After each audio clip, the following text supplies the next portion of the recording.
ఇక తదుపరి మన డిప్యూటీ సీఎం గారు మన రాష్ట్రం నలుమూలలకి పయనించడం మాత్రమే కాకుండా ప్రజల మనసు లోతుల్లోకి వెళ్ళి కష్ట సుఖాలని తెలుసుకున్న నాయకుడు, పవర్లో ఉన్న పవర్, మన deputy CM of Andhra Pradesh Pawan Kalyan గారిని మాట్లాడవలసిందిగా రిక్వెస్ట్ చేస్తున్నాము.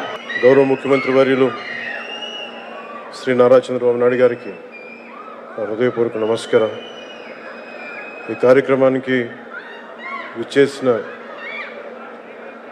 మంత్రివర్గ సభ్యులైన గౌరవ మంత్రివర్గ మరియు సభ్యులైన నారా లోకేష్ గారికి, నాదెండ్ల మనోహర్ గారికి, పొంగూరు నారాయణ గారికి, శ్రీమతి సవిత గారికి, శ్రీ టీజీ భరత్ గారికి, గౌరవ బీజేపీ రాష్ట్ర అధ్యక్షులు పివిఎన్ మాధవ్ గారికి పేరు పేరున హృదయపూర్వక నమస్కారం.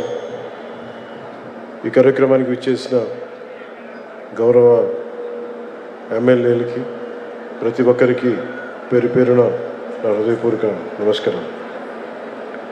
అలాగే ఈ కార్యక్రమానికి తమ వంతు విరాళాలు అందించిన జిఎంఆర్ గ్రూప్ చైర్మన్ బివిఎస్ రావు గారికి, ప్రతి ఒక్కరికి, అమరజీవి పొట్టి శ్రీరాములు మెమోరియల్ ట్రస్ట్ సభ్యులందరికీ, కార్యక్రమానికి విచ్చేసిన ప్రజలకు, ప్రజాప్రతినిధులకు, అధికారులకు, మీడియా మిత్రులకు, మీడియా మాధ్యమాల ద్వారా వీక్షిస్తున్న ప్రజలందరికీ పేరు పేరున హృదయపూర్వక నమస్కారం.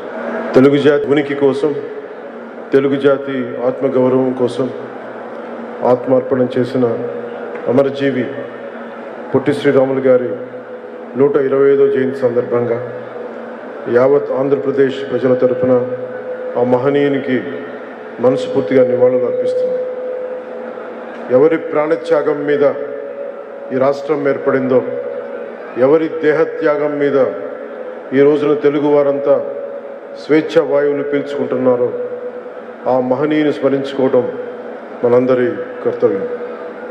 మద్రాస్ ప్రెసిడెన్సీలో తెలుగు ప్రజల ప్రయోజనాలను పరిరక్షించుకునేందుకు, ఆంధ్ర ప్రజల ఆత్మగౌరవాన్ని కాపాడుకునేందుకు ఆయన సుదీర్ఘ కాలం చేసిన ఆమర నిరాహార దీక్ష చేసి, తద్వారా ఆయన ఆత్మ బలిదానం ఫలితంగానే తొలి భాషా ప్రయుక్త రాష్ట్రంగా ఆంధ్రప్రదేశ్ అవతరించింది.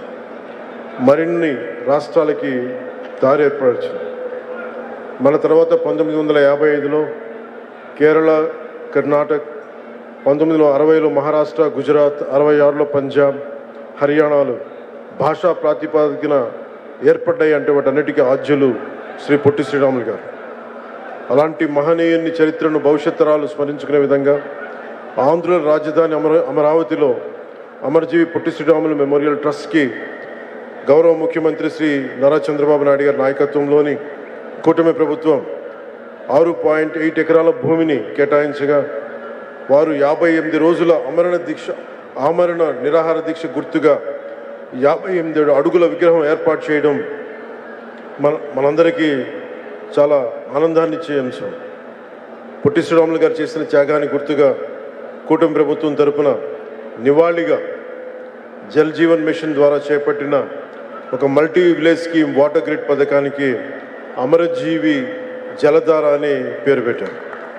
దేశంలోని గ్రామీణ ప్రాంత ప్రజలు ఒక్కొక్కరు రోజుకి 55 లీటర్ల స్వచ్ఛమైన తాగునీరు అందించాలన్న గౌరవ ప్రధాని శ్రీ నరేంద్ర మోదీ గారి స్ఫూర్తితో రాష్ట్రంలో కూడా ఈ పథకాన్ని పగడ్బందీగా అమలు చేస్తున్నాం. ఆయన మన పొట్టి శ్రీరాములు గారి ఆత్మ బలిదానంతో ఏర్పడిన ఆంధ్రప్రదేశ్ గడ్డపై నీరు తాగిన ప్రతిసారి ప్రతి ఒక్కరూ అమరజీవి త్యాగాన్ని గుర్తు చేసుకోవాలి, ప్రతి ఆంధ్రుడు ఆయన త్యాగాన్ని స్మరించుకోవాలి. ఆ ఉద్దేశంతో ఆయన వారి పేరు పెట్టడం జరిగింది జల్ జీవన్ మిషన్కి. కూటమి ప్రభుత్వం జల్ జీవన్ మిషన్ నిధులతో అమరజీవి జలధార పథకం ద్వారా 5 జిల్లాల పరిధిలో 7,910 కోట్లు ఖర్చు చేసి 5 మెగావాటర్ గ్రిడ్ ప్రాజెక్టులకి శ్రీకారం చుట్టింది. వచ్చే 30 ఏళ్లలో 1,21,00,000 మంది దాహాన్ని తీర్చాలని లక్ష్యంగా పెట్టుకున్నాం. 9,355 కోట్లతో మరో 7 మెగా వాటర్ గ్రిడ్ ప్రాజెక్ట్ నిర్మాణానికి, తీవ్ర నీటి ఎద్దడి ఉన్న 3,000 ఆవాసాలను గుర్తించి 3,000 పనులని సింగిల్ విలేజ్ స్కీమ్స్ కింద 1,814 కోట్ల అంచనా వ్యయంతో చేపట్టిన ప్రాజెక్టుకి రాష్ట్ర మంత్రివర్గం ఆమోదం తెలిపింది. ఆ పథకాలన్నిటికీ కూడా అమరజీవి జలధార కిందే ముందుకు తీసుకెళ్తాం. శ్రీ పొట్టి శ్రీరాములు గారి ఆంధ్ర రాష్ట్రం కోసం బలిదానం అమరజీవిగా మన గుండెలో ఉన్నారు. అంతేకాకుండా ఆయన గొప్ప సంఘ సంస్కర్త, స్వాతంత్ర సమరయోధులు.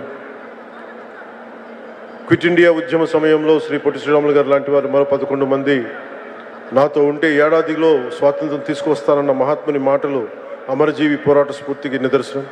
ఆ స్ఫూర్తిని కొనసాగిస్తూ యావత్ తెలుగు ప్రపంచం ఆంధ్రులో ఔన్నత్యాన్ని, ఔచిత్యాన్ని గుర్తించేలా కృషి చేస్తామని మాటిస్తూ ప్రత్యేకించి ఈ రోజున అమరజీవి పొట్టి శ్రీరాములు గారి కుటుంబ సభ్యులు ఇందాక నా పక్కనే కూర్చున్నారు, ఈ వేదిక పైన ఆసీనులై ఉన్నారు. శ్రీమతి రేవతి తంగుడి గారికి, శ్రీమతి అనురాధ దేవకి గారికి, శ్రీమతి కుందా ప్రతిభ వారి మునిమనవరాలు గ్రేట్ గ్రాండ్ డాటర్, వారికి కూడా నా హృదయపూర్వకంగా ధన్యవాదాలు తెలియజేసుకుంటూ, మేము వారిని పొట్టి శ్రీరాములు గారిని ఎప్పుడు కలుసుకునే చూసే మేము అదృష్టం ఆ తరంలో పుట్టలేదు. కానీ మీ ద్వారా వారి కుటుంబ సభ్యులు, మీరు పొట్టి శ్రీరాములు గారి కుటుంబ సభ్యుల్ని మేము ఈ విధంగా చూడటంలో మిమ్మల్ని చూస్తూ మేము పొట్టి శ్రీరాములు గారి త్యాగాన్ని గుర్తు చేసుకుంటాను. ఆయన్ని కలవలేక మాకు కలిసి అదృష్టం మాకు వెళ్ళాలి. కనీసం మేము మీ పక్కన కూర్చున్న అవకాశం ఈ విధంగా లభించినందుకు పొట్టి శ్రీరాములు గారి వారసులకి పక్కన కూర్చొని ఈ అవకాశం లభించిన మనస్ఫూర్తిగా ధన్యవాదాలు తెలుపుకుంటూ, ఆంధ్ర రాష్ట్రం గౌరవ ముఖ్యమంత్రి గారు ప్రత్యేకించి ఆ 58 అడుగుల విగ్రహాన్ని అమరావతి నడిబొడ్డున ప్రతిష్ఠించినందుకు ఒక్కసారి ఏరియల్ వ్యూ చూస్తూ ఉంటే చాలా చాలా ఆనందంగా, చాలా చాలా గర్వంగా అనిపించింది. మహానుభావుడు చేసిన త్యాగం ఈ రోజున మొట్టమొదటిసారి మనకంటూ ఒక రాజధాని ఒకటి వచ్చింది. అటు ఇటు దాని నడిబొడ్డున ఈ రోజున వారి 58 అడుగుల విగ్రహాన్ని స్థాపించడం మనస్ఫూర్తిగా ముందుకు తీసుకెళ్లినందుకు నారా చంద్రబాబు నాయుడు గారికి, ఆంధ్రప్రదేశ్ ప్రజలందరి తరపున వారికి నా ధన్యవాదాలు తెలుపుకుంటూ, వారి స్ఫూర్తిని మరింత ముందుకు తీసుకెళ్లిన నారా లోకేష్ గారికి మనస్ఫూర్తిగా నా కృతజ్ఞతలు తెలియజేసుకుంటూ సెలవు తీసుకున్నాను. జై ఆంధ్ర, జై హింద్.